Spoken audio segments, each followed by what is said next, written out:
একটা news paper যেটাকে British এরাতে danger signal বলা হতো। একটা বেঙ্গলি মিডিয়া ব্র্যান্ড যারা শুধু নিউজ প্রিন্ট করেনি বরং জেনারেশনের মাইন্ডসেট ইনফ্লুয়েন্স করেছে। আর বাংলার এমন একটা বিজনেস হাব যেটা বুঝে গিয়েছিল মানুষ শুধু নিউজ কনজিউম করে না, বরং তারা ইমোশন কনজিউম করে, আইডেন্টিটি কনজিউম করে এবং সেই সাথে হ্যাবিটও কনজিউম করে। আজকের স্টোরি শুধু আনন্দবাজার পত্রিকার ইতিহাস নয়, এটা আসলে অডিয়েন্স সাইকোলজি, মিডিয়া ইনফ্লুয়েন্স আর লং টার্ম ব্র্যান্ড বিল্ডিংয়ের একটা ফ্যাসিনেটিং কেস স্টাডি। নমস্কার, আমি আলী কাউসার, একজন এন্টারপ্রেনিউর, ব্র্যান্ডিং ও মার্কেটিং স্ট্র্যাটেজিস্ট এবং সেই সাথে MR group of colleges and হসপিটালসের সিনিয়র ভাইস প্রেসিডেন্ট। আর আজ থেকে শুরু হচ্ছে আমাদের নতুন বিজনেস সিরিজ, যেখানে আমরা কথা বলবো বেঙ্গলের সবচেয়ে ইনফ্লুয়েন্সিয়াল মিডিয়া গ্রুপের মধ্যে অন্যতম এবিপি গ্রুপ নিয়ে। আজকের এপিসোডে আমরা মূলত তিনটে ইম্পর্টেন্ট কোশ্চেন নিয়ে অ্যান্সার খুঁজব। প্রথমত, আনন্দবাজার পত্রিকার আসল শুরুটা কোথা থেকে হয়েছিল, আর ব্রিটিশ ইন্ডিয়ার পলিটিক্যাল ক্লাইমেট কিভাবে এই ব্র্যান্ডের আইডেন্টিটিকে তৈরি করেছিল। দ্বিতীয়ত, কিভাবে একটা 4 পাতার বেঙ্গলি নিউজ পেপার ধীরে ধীরে মাল্টি প্ল্যাটফর্ম মিডিয়া এম্পায়ার পরিণত হলো। আর তৃতীয়ত, এবিপি গ্রুপের সবচেয়ে বড় বিজনেস স্ট্রেংথ আসলে কোথায়, নিউজ রুমে, ডিস্ট্রিবিউশনে, নাকি অডিয়েন্স সাইকোলজি বোঝার ক্ষমতায়। তো চলুন শুরু করা যাক।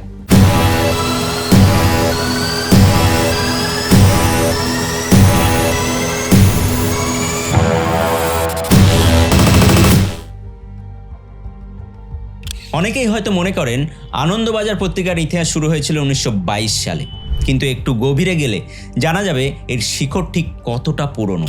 সময়টা 1871। বর্তমান বাংলাদেশের মাগুরা অঞ্চলে শিশির কুমার ঘোষ আনন্দবাজার নামে একটি পাবলিকেশন শুরু করেন। তখন ইন্ডিয়াতে রিজনাল ল্যাঙ্গুয়েজ জার্নালিজম ছিল গ্রোয়িং ফেজে, প্রিন্টিং টেকনোলজি ছিল লিমিটেড, সার্কুলেশন ছিল দুর্বল, ডিস্ট্রিবিউশন সিস্টেমও খুব একটা স্ট্রং ছিল না। অথচ এদিকে বাংলা ভাষায় সংবাদপত্র পড়ার একটা কালচার হাঙ্গার অলরেডি মানুষের মধ্যে তৈরি হয়ে গেছে। পরে শিশির কুমার ঘোষ এবং তার ভাই মতিলাল ঘোষ লঞ্চ করলেন অমৃতবাজার পত্রিকা। আর এখানেই হিস্ট্রি ইন্টারেস্টিং টার্ন নেয়।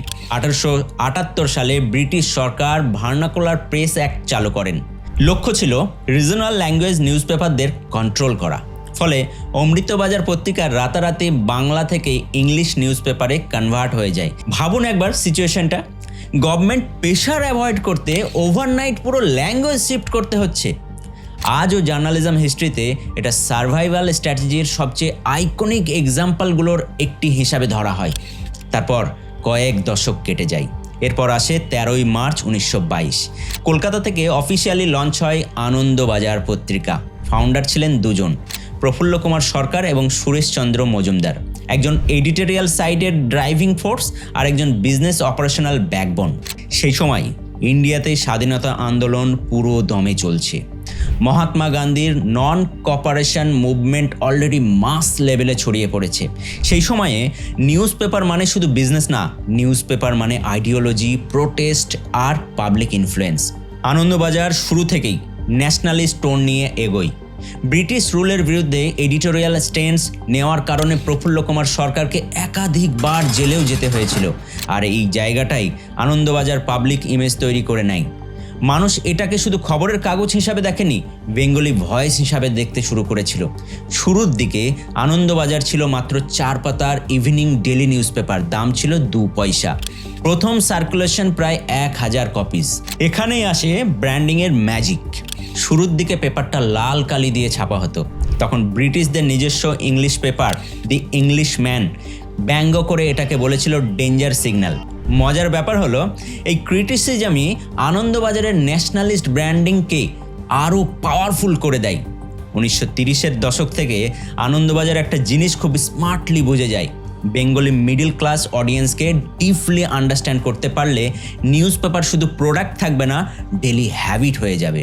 আর এক্স্যাক্টলি সেটাই হয়েছিল। তখন বেশিরভাগ বড় নিউজ পেপার ইংলিশ ল্যাঙ্গুয়েজ অডিয়েন্সকে টার্গেট করেছিল, কিন্তু আনন্দবাজার বাংলা ভাষাকে সেন্টারে রাখতে শুরু করলো।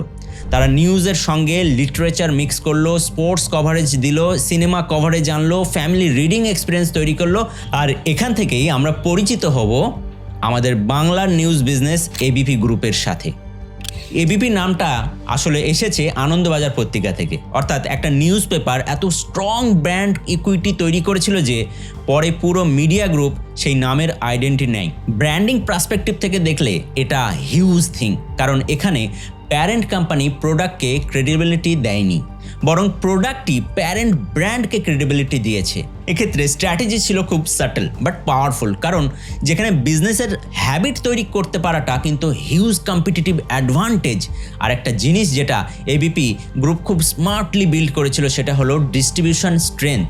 এবিপি এই জায়গাটায় অসাধারণ এক্সিকিউশন ক্যাপাবিলিটি দেখিয়েছিল। কলকাতার বাইরে district, town, semi urban Bengal, এমনকি স্মল আর লোকাল মার্কেট পর্যন্ত স্ট্রং সার্কুলেশন নেটওয়ার্ক তৈরি করেছিল তারা।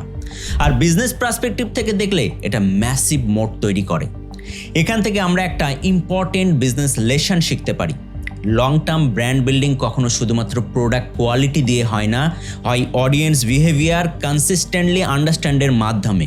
আর সম্ভবত সেই কারণেই আনন্দবাজার পত্রিকা একটা সাধারণ নিউজ পেপার থেকে বাংলার সবচেয়ে ইনফ্লুয়েন্সিয়াল মিডিয়া ইনস্টিটিউশনের মধ্যে একটা সময় পরিণত হয়েছে। এবিপি গ্রুপ আসলে শুধু একটা নিউজ পেপার কোম্পানি না, বছরের পর বছর ধরে তারা মাল্টিপল মিডিয়া ভার্টিক্যালে তাদের বিজনেসকে এক্সপ্যান্ড করেছে। আজ থেকে শুরু হচ্ছে আমাদের নতুন বিজনেস সিরিজ, যেখানে আমরা কথা বলবো বেঙ্গলের সবচেয়ে ইনফ্লুয়েন্সিয়াল মিডিয়া গ্রুপের মধ্যে অন্যতম এবিপি গ্রুপ নিয়ে। আর আজকের এই এপিসোডে আমরা আলোচনা করলাম আনন্দবাজার পত্রিকা নিয়ে। পরের এপিসোডে আমরা এক্সপ্লোর করব এবিপি গ্রুপের অ্যাকচুয়াল বিজনেস মডেল, রেভিনিউ কোথা থেকে আসে, অ্যাডভার্টাইজিং ইকোনমি কিভাবে কাজ করে, ফিউচার মিডিয়া ল্যান্ডস্কেপে এই লিগেসি ব্র্যান্ড কতটা সাস্টেনেবল, সেই সব কিছুই। তাহলে বেঙ্গল মিন্স বিজনেসের পাশে থাকুন, বাঙালির ব্যবসার পাশে থাকুন, কারণ বাঙালির রক্তেই তো মিশে আছে ব্যবসা। নমস্কার, ভালো থাকবেন, ব্যবসায় থাকবেন।